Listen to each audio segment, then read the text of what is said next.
जब देश के सबसे पढ़े लिखे और टैलेंटेड टीचर सरकारी स्कूलों में है, तो उन्हीं स्कूलों में सन्नाटा क्यों है? क्या आपने कभी सोचा है कि आखिर क्यों आज के दौर में बच्चे सरकारी स्कूलों के बजाय प्राइवेट स्कूलों की तरफ भाग रहे हैं? क्या यह सिर्फ पैसे की बात है या कुछ और गहरा कारण है? क्योंकि एक तरफ तो सुनसान खामोशी, एक ऐसी हकीकत जो करोड़ों बच्चों की है, दूसरी तरफ भाग दौड़ जिसमें एक पूरा देश अपने बच्चों के बेहतर भविष्य की चाह में लगा हुआ है। सरकार भी हजारों करोड़ रुपए खर्च करती है, पक्के स्कूल बनवाती है, किताबें बांटती है, फिर भी ए लार्ज सेक्शन सरकारी स्कूल से दूर होता जा रहा है। आखिर वो कौन सी कमी है जो बेहतरीन इरादों के बावजूद हमारे सरकारी स्कूल को पीछे कर रही है? सवाल ये नहीं है कि हमारे पास स्कूल है या नहीं है, सवाल यह है कि उन स्कूलों में क्या पढ़ाया जा रहा है जो हमारे देश के भविष्य को तय करेंगे। यह सिर्फ पढ़ाई लिखाई की नहीं, बल्कि एक पूरे सिस्टम की कहानी है। यह कहानी है एक ऐसी खाई की जो हमारे समाज में गहरी होती जा रही है। क्या हम अपनी अगली पीढ़ी के लिए दो अलग अलग भारत बांट रहे हैं?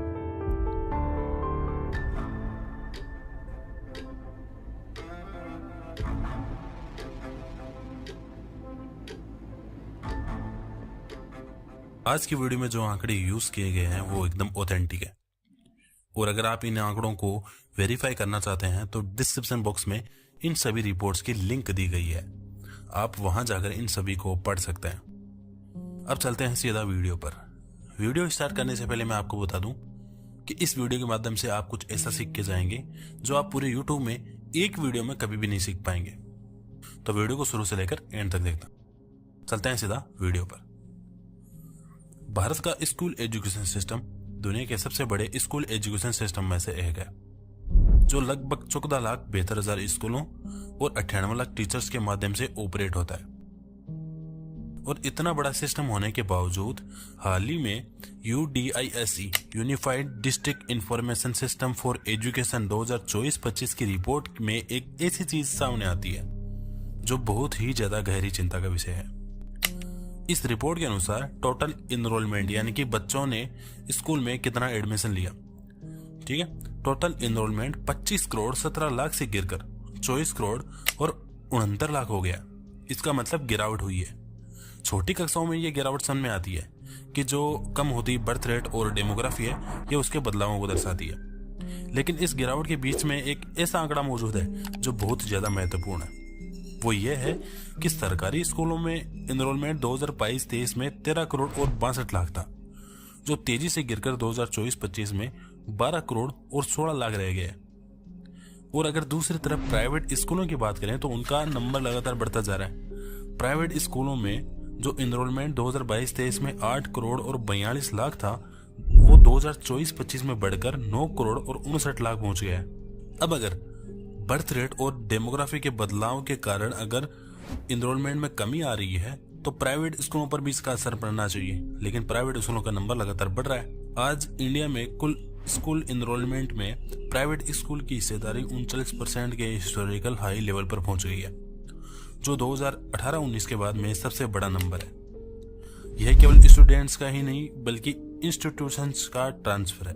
इसका मतलब एक तरफ गवर्नमेंट स्कूल का नंबर गिर रहा है और दूसरी तरफ प्राइवेट स्कूल का नंबर बढ़ रहा है। UDISE की रिपोर्ट के मुताबिक पिछले 5 सालों में 23,000 से ज्यादा गवर्नमेंट स्कूल और फंडेड स्कूल को बंद कर दिया गया है। स्कूलों का इस तरह से बंद होना इस बात का प्रूफ है कि पब्लिक एजुकेशन सिस्टम एक सिकुड़ता हुआ सिस्टम बन गया है। और जब देश का एजुकेशन सिस्टम वीक होता है तो एजुकेशन पब्लिक गुड के बजाय एक बिजनेस बन जाता है, और इसी कारण हमको प्राइवेट स्कूल का नंबर बढ़ता हुआ नजर आया। इससे समाज में एक इनइक्वालिटी पैदा हो जाती है जो कि इरिपेयरेबल होती है, मतलब जिसको रिपेयर नहीं किया जा सकता। तो समाज में पैदा हुई इस इनइक्वालिटी को समझने के लिए हमें कागजों और फाइलों से निकलकर जमीन पर उतरना होगा, क्योंकि बिना जमीन पर उतरे हम इन समस्याओं को समझ नहीं सकते।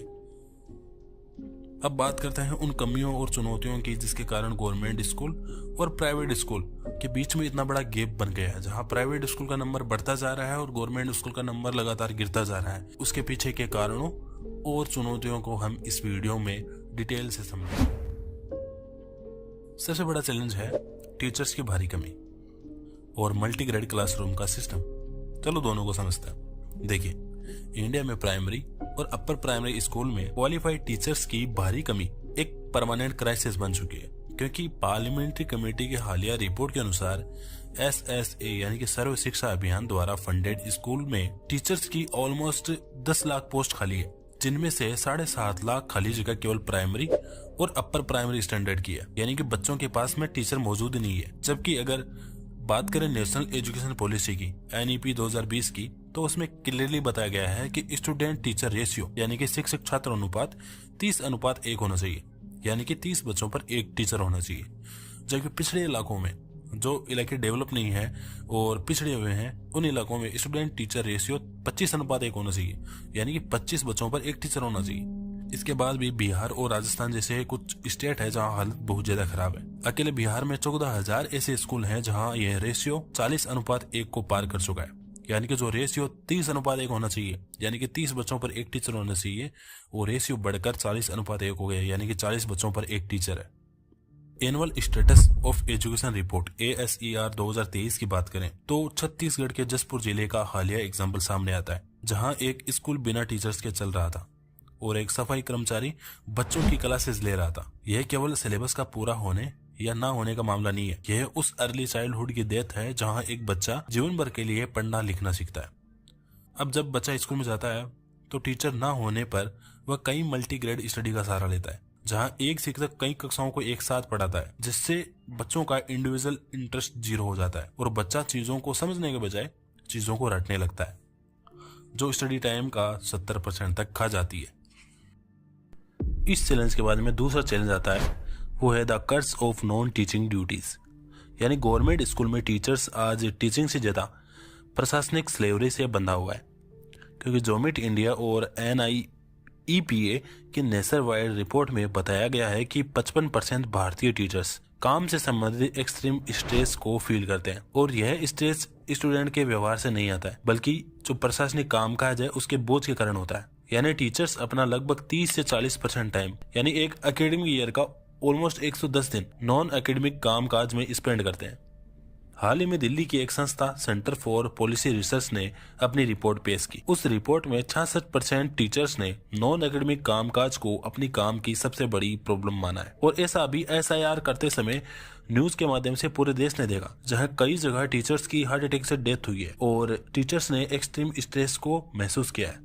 जब एक ट्रेंड टीचर गणित पढ़ाने के बजाय मवेशियों की गिनती कर रहा हो या चुनाव की पर्चियां बांट रहा हो, तो एजुकेशन सिस्टम एक फेलियर बन जाता है, और ऐसा फेलियर बनते हुए हमने अपनी आंखों से देखा है। इन दोनों चैलेंजेस के बारे में तो हमने बात की कि टीचर्स की कमी है, उसके बाद में टीचर्स ऐसा काम कर रहे हैं जो उनके काम का ही नहीं है, यानी कि बच्चों के काम का नहीं है। तो इन दोनों चैलेंज के बाद में तीसरा चैलेंज आता है, वो है लर्निंग आउटकम की दयनीय स्थिति।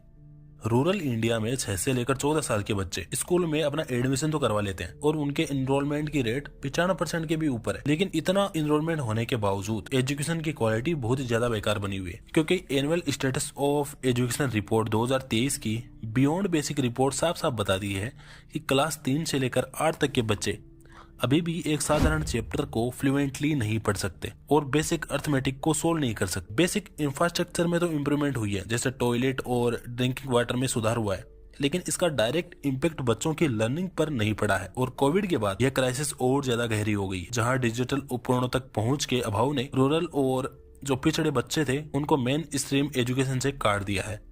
अब अगर गवर्नमेंट स्कूल की हालत इतनी ज्यादा खराब है कि एक 8वीं क्लास का बच्चा एक पार्ट को अच्छे से पढ़ नहीं सकता, तो कौन से माँ बाप अपने बच्चों को गवर्नमेंट स्कूल में पढ़ाएंगे। देखिए, ये कारण तो हुए स्कूल के, जहाँ टीचर्स की कमी है, टीचर्स ऐसा काम करते हैं जो बच्चों के काम का नहीं है, उसके बारे में लर्निंग आउटकम बहुत ज्यादा कम है। इसके बारे में देखते हैं उस कारणों को जो हमारे समाज में मौजूद है, जिसके कारण मिडिल क्लास का गवर्नमेंट स्कूल से पलायन और अलगाव हो गया है।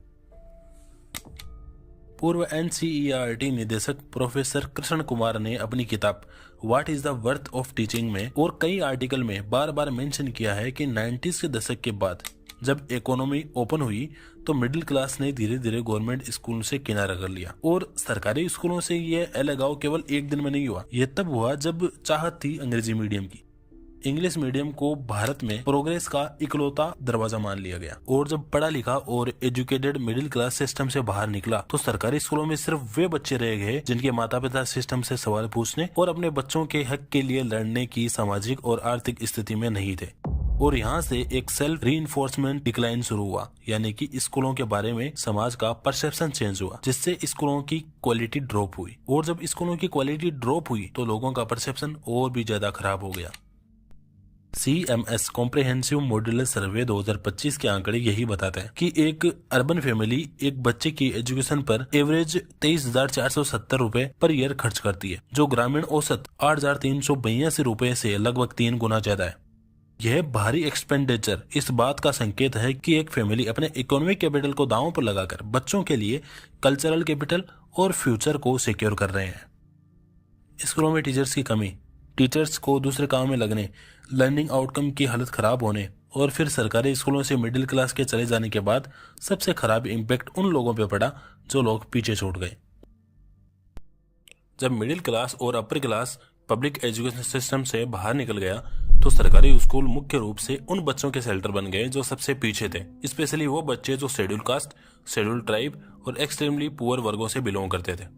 और जब भी किसी सिस्टम से वोकल और रिसोर्सफुल मिडिल क्लास यानी कि साधन संपन्न और आवाज उठाने वाला मिडिल क्लास बाहर निकल जाता है तो स्कूलों पर जवाबदेही तय करने वाला कोई नहीं बचता। गरीब माता पिता जो अक्सर दिहाड़ी मजदूरी करते हैं, उनके पास ना तो समय है और ना ही वह सोशल पावर कि वो टीचर की एब्सेंस या पुअर इंफ्रास्ट्रक्चर पर क्वेश्चन कर पाए। इससे एजुकेशन जो कभी गरीबी से मुक्ति दिलाने वाली थी वो एक इनइक्वालिटी और प्रिविलेज का एक ढांचा बनकर रह जाती है। अब क्वेश्चन आता है कि गवर्नमेंट ने किया क्या गवर्नमेंट सो रही थी? देखिए, नीतियां और कानून बनाने में हमारा सिस्टम कभी भी दुनिया से पीछे नहीं रहा है। राइट टू एजुकेशन से लेकर नेशनल एजुकेशन पॉलिसी तक हमारे पास पेपर्स पर बेहतरीन विजन है, लेकिन पॉलिसी बनाने और उसे जमीन पर उतारने के बीच में एक बहुत बड़ा गैप है जिसे भरा नहीं जा सका है। तो इतना अच्छा कानून होने के बाद में, इतनी अच्छी पॉलिसीज होने के बाद में भी हमारा सिस्टम पीछे क्यों रह रहा है? देखिए, सरकारी सिस्टम में मॉनिटरिंग सिर्फ इनपुट पर होती है, जैसे स्कूल में कितने बच्चे आए, मिड डे मील का फंड खर्च हुआ या नहीं, दीवारें पेंट हुई या नहीं, लेकिन आउटकम यानी कि उस 4 दीवारी के अंदर बच्चों ने वास्तव में कितना सीखा, इसका कोई सख्त अकाउंटेबिलिटी स्ट्रक्चर नहीं है। बेहतर परफॉर्म करने वाले टीचर की कोई पीठ नहीं थपथपाता और काम ना करने वाले के अगेंस्ट एक्शन लेने में हमारा सिस्टम बहुत ज्यादा वीक है। जाने माने अर्थशास्त्री और शिक्षा शोधकर्ता कार्तिक मुरलीधरन की रिसर्च के अनुसार शिक्षा में सुधार के लिए सबसे इम्पोर्टेंट स्टेप है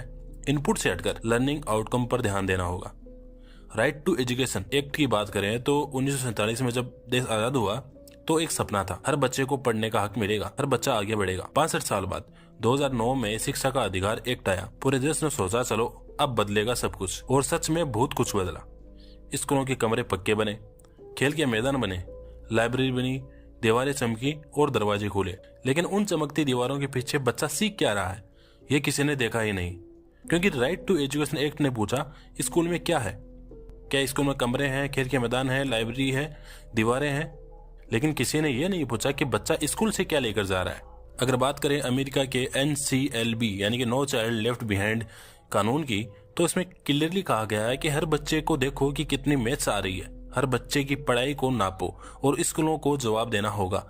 यह उस कानून में बात कही गई है। उसके उलट इंडिया में बिल्डिंग बनाने पर जोर दिया जाता है। काम हो गया है लेकिन अंदर क्या हो रहा है किसी को कोई फर्क नहीं पड़ता। यह राइट टू एजुकेशन एक्ट की कमी नहीं है, यह उस थिंकिंग की कमी है जो स्कूल की छतों को गिनती है, बच्चों के सपनों को नहीं। और इस चीज को आप ASER और CABE की रिपोर्ट 2014 में वेरीफाई कर सकते हैं। अब जरा उस पल के बारे में सोचिए कि एक बच्चा सुबह उठता है, स्कूल का बस्ता उठाता है और एक्साइटमेंट के साथ क्लास में बैठता है, लेकिन जो लैंग्वेज ब्लैक बोर्ड पर लिखी गई है और जो वर्ड टीचर अपने मुंह से निकालते हैं वे किसी फॉरेन कंट्री की लैंग्वेज जैसे लगते हैं। वो बच्चा समझना चाहता है लेकिन समझ नहीं पाता, और उसकी क्यूरियोसिटी यानी कि उसकी उत्सुकता धीरे धीरे खत्म हो जाती है और एक दिन वो डिसाइड कर लेता है कि पढ़ाई मेरे लिए नहीं है। राजस्थान के बांसवाड़ा, उदयपुर और प्रतापगढ़ में एक सर्वे हुआ जिसमें 20,298 बच्चों पर सर्वे किया गया और पाया गया कि वहां के बच्चे 31 से ज्यादा लोकल लैंग्वेज बोलते हैं। सर्वे में पाया गया कि केवल 8% स्टूडेंट्स ही हिंदी में बोलने में एबल थे, जबकि 72% की क्षमता नाम मात्र की थी। दूसरी तरफ 42.41% टीचर बच्चों के आसपास के एरिया की भाषा बोलने के लिए काबिल नहीं थे। नतीजा, एक बच्चा कुछ सीखने की उम्मीद लेकर आता है और कुछ समझे बिना घर लौट जाता है। तो अब बात आती है कि प्रॉब्लम तो सभी जगह है, तो ये प्राइवेट स्कूल इतने तेज क्यों बढ़ रहे हैं? देखिए, प्राइवेट स्कूल का ऊपर जाने के कारण हम शुरू से गलत समझते आए हैं। प्राइवेट स्कूल में रैपिड ग्रोथ का कारण सिर्फ पैसा या आलीशान बिल्डिंग नहीं है, उनका सबसे बड़ा हथियार है उनका स्ट्रक्चर। वहाँ अकाउंटेबिलिटी और इंसेंटिव का तरीका सीधा होता है। अगर स्कूल का रिजल्ट खराब हुआ तो पेरेंट्स सीधा क्वेश्चन करेंगे और अगले साल स्कूल चेंज कर लेंगे। और इस कंपटीशन के दबाव में प्राइवेट स्कूल को लगातार रिजल्ट देने के लिए मजबूर किया जाता है। वहाँ पेरेंट्स की भागीदारी सिस्टम को जिंदा रखती है, जबकि सरकारी सिस्टम में यह जवाबदेही केवल फाइलों में सिमट कर रह जाती है। अब हैरान करने वाली बात यह है कि प्राइवेट स्कूल के टीचर की सैलरी गवर्नमेंट स्कूल के टीचर की सैलरी से 7 गुना कम है। और सैलरी इतनी कम होने के बावजूद प्राइवेट स्कूल का इतना अच्छा परफॉर्म करना, उसका सबसे बड़ा कारण है अकाउंटेबिलिटी। मतलब माता पिता स्कूलों से क्वेश्चन पूछते हैं। तो इसका मतलब क्या है? क्या सभी सरकारी स्कूल फेल हो चुके हैं? नहीं, तस्वीर का दूसरा पहलू भी है और यह सभी को एक उम्मीद जगाता है। जब गवर्नमेंट ठान लेती है तो चमत्कार होते हैं, जैसे केंद्रीय विद्यालय और नवोदय विद्यालय गवर्नमेंट सिस्टम का ही हिस्सा है और इनके रिजल्ट देश के बड़े बड़े और एक्सपेंसिव स्कूल से आगे निकल जाते हैं। राज्यों की बात करें तो सॉल्यूशन अलग अलग रूपों में सामने आते हैं। जैसे दिल्ली ने एक मॉडल पेश किया है जहां इंफ्रास्ट्रक्चर को प्राइवेट स्कूलों के इंफ्रास्ट्रक्चर से बेहतर बना दिया गया है। इसी तरह केरल के लोकल पंचायतों और समाज ने स्कूलों की जिम्मेदारी अपने हाथों में ले ली है। राजस्थान की बात करें तो राजस्थान में आदर्श योजना के तहत स्मॉल और अंडर रिसोर्स स्कूल को मर्ज करके साधन संपन्न आदर्श विद्यालय बनाए गए हैं और Mahatma Gandhi English medium school की स्थापना की गई है। तो इन सभी एक्सपेरिमेंट्स ने साबित किया है कि गवर्नमेंट स्कूल को वर्ल्ड क्लास बनाया जा सकता है, बस जरूरत है नियमों को धरातल पर लागू करने की। यहाँ यह समझना जरूरी है कि गवर्नमेंट स्कूल की क्षमता पूरी तरह कोलैप्स नहीं हुई है। जहाँ गवर्नमेंट स्ट्रक्चर को मजबूत किया गया है वहाँ रिजल्ट एक्स्ट्रा ऑर्डिनरी है। तमाम रिसोर्स, डेटा और ग्राउंड रियलिटी के एनालिसिस करने के बाद सबसे गहरी बात निकलकर सामने आती है। वो ये है कि मुद्दा सिर्फ फंडिंग और पैसों का नहीं है, समस्या की जड़ है गवर्नेंस डिजाइन, इंसेंटिव्स और पब्लिक ट्रस्ट का कमजोर होना।